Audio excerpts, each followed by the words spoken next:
Welcome to the Marinade, a free-flowing conversation about the creative process with creative people. Each episode, we welcome musicians, actors, comedians, authors, visual artists, filmmakers, anyone who creates art to talk about how and why we make stuff.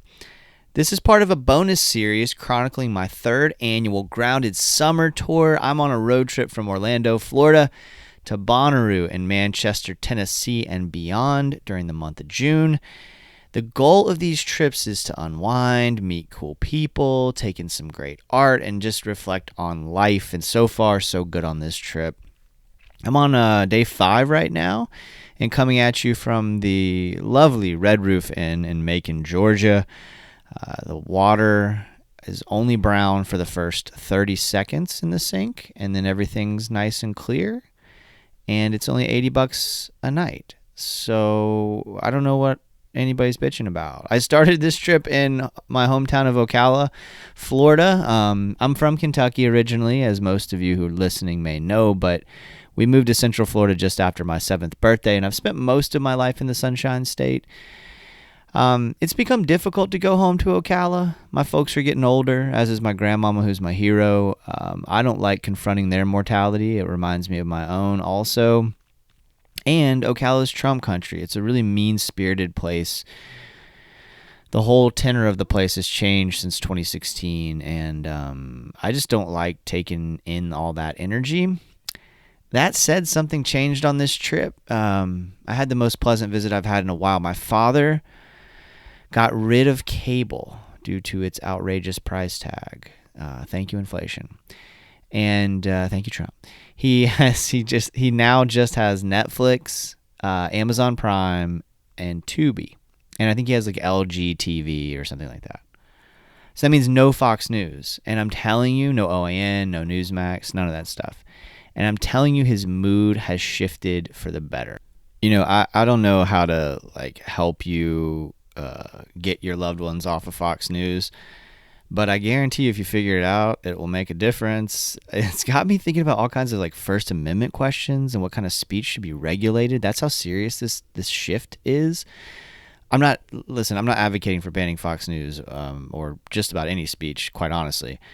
I'm just saying my father's life is way better without it, and consequently, so is everyone's life around him that has to interact with him or gets to interact with him. I love my father, but that shit is poison. We can save that discussion for another day. The point is, I stuck around longer than expected because the visit was so much more pleasant without the hateful rhetoric and Russian propaganda on the screen all day. And I got to catch up with some dear friends. You know, there's some folks that I grew up with that I love, and we text, and we're in a fantasy football group chat and that kind of thing. But I don't get back there very often because I just hate going back. And you know, this is a huge part of this trip. The reason why I do the Grounded Summer Tour is just to really reflect on family and reflect on my roots and, you know, go down memory lane a little bit. And this was one of the more pleasant visits I've had in many, many years. And, you know, I stayed there and went through some old stuff. You know, my mom doesn't throw away anything. So I went down memory lane, stuff from 20, 25, sometimes 30 years ago. And since the breakup of my 10-year partnership, I've been, which has been about a year and a half, I've been a little more nostalgic. You know, one of the lessons that I learned from that experience is not to let myself become overly consumed with a life partner, maintain the relationships that got me to this point in my life. It's not like I disregarded my childhood friends for a decade, but I was just so consumed with my relationship and the life we were building outside. You know, we were an hour and a half down the road in Orlando, which might as well be another planet from Ocala. And, you know, I just didn't spend time nurturing those lifelong bonds. And I'm working on remedying that now. And one of the great things about it is that, like, all those folks are still there for me, you know. That's something I'm learning. And, you know, this reflection's been really positive so far. My anxiety's lower than it's been in a long time. I made sure I had my ducks in a row before I left for the trip. Made sure that all my documents for the new job that I'm starting in July were submitted. Made sure I had health coverage. I got like 2 months until the new job starts. So healthcare.gov, y'all. Highly recommend. Go there if you don't have health coverage. If you don't think you qualify, you might. It's pretty remarkable, actually, and pretty user-friendly. Another positive side effect of spending more time at home with my parents is I realized how much I want to get back into weight training. I was looking at a picture of myself as a senior in high school. I participated in something called a Miss Mr. pageant. I don't know if this is just a Southern thing. This was the 90s, and there was no hysteria about drag shows that I recall. Culture wars were certainly a thing, but to my knowledge, nobody was making much of a stink about dudes dressing up like ladies for charity. And these things were pretty common. So the local service club at the high school, the girls' service club, would put on this Mr. Miss pageant and raise money for charity. And I played a character called Minnie Pearls, who was dressed like the Opry and Hee Haw legend Minnie Pearl. If you don't know who I'm talking about, do a quick Google search. And Minnie Pearls came out lip syncing to Patsy Cline's Crazy and throwing out tiny little Minnie Pearl hats in the crowd. Suddenly the music stopped and switched to Sir Mix-a-Lot's Baby Got Back, at which point Minnie Pearls ripped off her dress to reveal spandex shorts and a skin-tight tank top. Y'all probably don't know this about me, but your boy can dance, and I absolutely brought it that day. I jumped off stage, shook my ass. There's a video of it. It's on VHS tape, and I'm going to get that digitized next month. So stay tuned. You might get a clip of 17-year-old me shaking his ass. That sounds really weird that I say it that way. But I do want to see the video, and I do want to back it up because it was a lot of fun. But the big takeaway for me from those photos was how fucking jacked I was. I mean, granted, I was a competitive athlete. I was a gym rat. But, man, I barely recognized that dude's traps. And, listen, I have no illusions that I'll get back to looking like 17-year-old me. But I do want to put on some more muscle. And because I've always felt more confident when I have a little more muscle on me. I'm a skinny guy naturally, and I'm not a big person. And so I think one of the things that I've never been necessarily self-conscious about, like my slight stature, but it does make me feel more confident if I'm more muscular. So I started working out at my parents' house. They had little dumbbells, and I've been jogging regularly. I've been doing calisthenics also regularly for years, but I haven't lifted weights in a long time. So I'm working out on the road. I'm trying to find hotels when I am staying at hotels. I'm trying to find hotels which have at least some dumbbells, and I found that at this wonderful Red Roof Inn. It's got a little gym with dumbbells and elliptical and a treadmill that doesn't work. I got the job done. I feel great today. I'm really excited about today. I love this part of Georgia. The stretch between Macon through Atlanta. I always end up staying a night or two whenever I'm passing through, usually in Forsyth, which is probably where I'm going to end up tonight.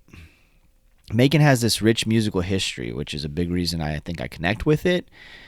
Little Richard was from here. The Allman Brothers spent precious formative time here. Dwayne and Greg Allman, Allman drummer Butch Trucks, and bassist Barry Oakley are all buried just down the street from where I sit, and I'm going to go pay my respects later this morning. Capricorn Records, which launched the Allmans and also put out records by Cowboy, Percy Sledge, Marshall Tucker Band, Wet Willie, and other legends, was founded here. It's a special piece of musical history. When I was planning this leg of the trip, I had no set plan for this part. I just need to get to Bonnaroo by the 12th of June, and today's the 7th. So I asked folks on social media where I should stop. And shout out to JW Outlaw 13 on Twitter for suggesting a show in Macon. Evan Barber is the guy's name, and I'm a new fan, y'all. I listened to his music before I hit the road yesterday and was very into it. The drive was pretty smooth. Getting here, I stopped in Valdosta to eat some mediocre wings and wait out a monsoon, and got here around 5 o'clock. So my plan was, there's a collegiate summer baseball team here, summer league baseball team. Shout out to my dear friend Ben Montgomery for that suggestion. Social media can be great sometimes, y'all. Ben and I connected on social media initially, and we become really good in-person, real-life friends. Unfortunately, I underestimated demand for a collegiate summer league baseball game in Macon, Georgia on Faith and Family Night. The Macon Bacon are a serious draw when the Lord is involved. The PA announcer, as I walked up, reminded everyone of the worship service after the game, just about the time that I noticed the sold out sign. And a representative for the Bacon confirmed that there was indeed, as he said, not a single seat available in that stadium. And he explained to me that Faith and Family Night was one of the more popular of the year, but that they would have another game on Saturday, and my choices of scoring a ticket were better then. So I just walked through this gauntlet of giant pickup trucks in the Bacon parking lot and moseyed downtown, abandoning my quest for a little bit of hardball. And I went to the Rookery. So Bob Beatty, who is a historian, and specifically a historian of the Allman Brothers, and Kenny, I don't know if I know your last name, Kenny, at Mr. Windex on Twitter. They both recommended the Rookery. It's interesting. I've mentioned 4 folks so far who made recommendations for me, and I think Ben, who's like I said, a close real life friend now, is the only one I've met in person. And I just love that about social media and the Marinade and the internet. You know, this Marinade process has brought so many interesting people into my life, if only virtually. And I know I've been at Swanee when Kenny was there. I'm trying to think if I've ever met him. And apologies if we have met in real life, Kenny. But I know we've been at Swanee at the same time. I know that JW and I have been in the same venues at the same time. But for whatever reason, it's just never happened that I haven't met that I've met those folks. And Bob and I are trying to catch up on this trip when I get into Tennessee. The bar was sticky, the burger was greasy and good, and the service quirky at the Rookery. 2 regulars and there's a husband and wife couple sat next to me. When the woman got up to go to the restroom about halfway through my burger, the guy, who I learned was 62 years old, confided in the much younger bartender, who was like quite the personality, that he had begun to take boner pills, and what a game changer that was. I hear you, brother. The bartender, probably in his 30s, responded that he took the magic blue elixir as well because he was juggling 2 women recently and could not keep up erectorally. Unfortunately, most men in their 30s do not need such help, and so he had one of those scary, like 4+ hour hard-ons. I didn't stick around to see how that ended. He seems fine now, and it was a fun little moment. Just taking in all the characters and making it is full of characters. And I got to see a little bit of that as I walked around downtown. I had a little bit of time to kill, and the show was starting soon, and I wanted to hit the nearby record store, Fresh Produce Records. Very cool shop in downtown Macon. I heard about it on the way in. There's a badass radio station, 100.9, The Creek. I hope I got that number right. It's called The Creek. It's in Macon. Yeah, you heard me. A regular ass FM radio station that slaps. I think I'm in love with this town. The show was at the legendary Grant's Lounge. Everybody recommends this place. It's one of the places that Bob recommended. And JW had recommended me go see this show. It's a divey spot with friendly service and pool tables in the back. Bar fare served at a window stage right. And you order at the bar, and then you take your ticket over and get your food. Sat there for a little while. Slowly, kind of, folks were trickling in. I got there, early because that's what I do. 4 women kind of came in, one of which I found incredibly attractive, and I swear I caught her looking at me, at which point I was reminded how out of practice I am at flirting with women I don't know. That said, there were 4 of them, and it looked like they were out for a girls' night, and so I may be out of practice, but I also remember enough to know that those odds aren't great, and they probably weren't interested in a stranger flirting with them. And plus, what was my end game there, right? I live 5+ hours away, and I was there to see music anyway, so no, I didn't talk to her. But I did get to see Evan Barber and his wonderful band, y'all. The room was sparse, like I said, when they went on stage. It's just me and like 4 other people actually paying attention. But by the end of the first set, it started to fill up. It seemed like mostly regulars. I'm not sure how that whole thing went down in terms of ticketing and so forth. Don't quote me on any of this. It's definitely a community feeling spot. Everybody seemed to know everybody. And they welcomed me in, too. Everybody was super friendly to me. Evan peppered his excellent solo stuff. Check out his records, y'all, with covers from, like, he did Townes Van Zandt, like this, like, blistering Townes Van Zandt cover, which was really Waiting Around to Die is what he played. It was really cool. He played Foster the People, Charlie Daniels, Drive-By Truckers. There was this really fun moment at the end of the night where Evan asked his friend, and presumably collaborator of some sort, I'm not exactly sure the relationship, but this guy was sitting next to me at the bar, and Evan asked him what he wanted to hear, and the guy, whose name I believe was Chris, asked Evan if he knew any Black Crowes. And about that time, another guy, who I gathered through the night did the booking for Grants and was somehow involved maybe in management. I'm not entirely sure, but he's clearly involved with the bar, the venue. This guy walked by and overheard that conversation about the Black Crowes and said, I know he knows some Mike Cooley, which got a chuckle out of me and at least Evan. And my fellow Drive-By Truckers obsessives will get that joke in case you don't listen to DBT as often as I do. Mike Cooley's symbol, as it were, is a black bird designed and drawn by the late great artist Wes Freed, who did almost all the Truckers artwork for decades. And it's become known as the Cooley bird. And Evan said he'd think through whether he knew any Black Crowes, and then played another just burner of an original. His original stuff's fantastic, y'all. Then he played the Charlie Daniels Band song Stroker's Theme, which is the ballad of a fictional character, the fictional character Stroker Ace, from the 1983 comedy of the same name. Stay with me.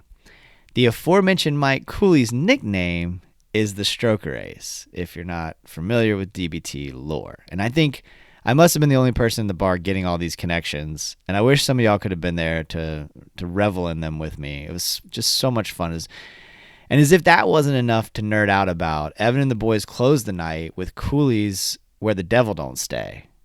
And the last note rang out as I exited to catch my Uber back to the hotel. I got to connect with Evan's guitar player, Joe Garcia, who was so gracious with his time and energy, and he took me backstage to meet Evan. I am working on getting Evan on the show. He was super sweet to me as well. Very excited for that opportunity. And again, can't recommend enough. Follow him on Instagram, and so you don't miss anything. And then also make sure that you are, checking out his music wherever you stream music. It took me a minute to wind down last night, y'all. I was really tired when I started the night, but just like that series of events got me all jacked up. But I did get some sleep. I worked out this morning. I'm going to go now kind of do my own self-guided Allman Brothers tour around Macon. So we'll see where I end up tonight. I'm probably just going to head to Forsyth. It's only about a half hour down the road, and I don't really feel like driving much today. I just feel like sitting. I'm going to camp for the night there, I think, at the KOA that I like to camp at. I'd like to save some money tonight, and I love that little town. It's got this cool little redneck cocktail bar, and everybody's super sweet there, and they're always welcoming to me. There's a little brewery in town. The food's pretty decent. And just one of my main goals on this trip is just to not be in a rush. I just want to take my sweet time, y'all. If you enjoyed this bonus Grounded Summer episode, I have one ask. Share this. Share this in some way. Tell a friend about the show. Share a link on social media. Just help us get these stories in more and more ears. I'm just so grateful for every one of you who listens. And until next time, go out and create something. Cheers, y'all.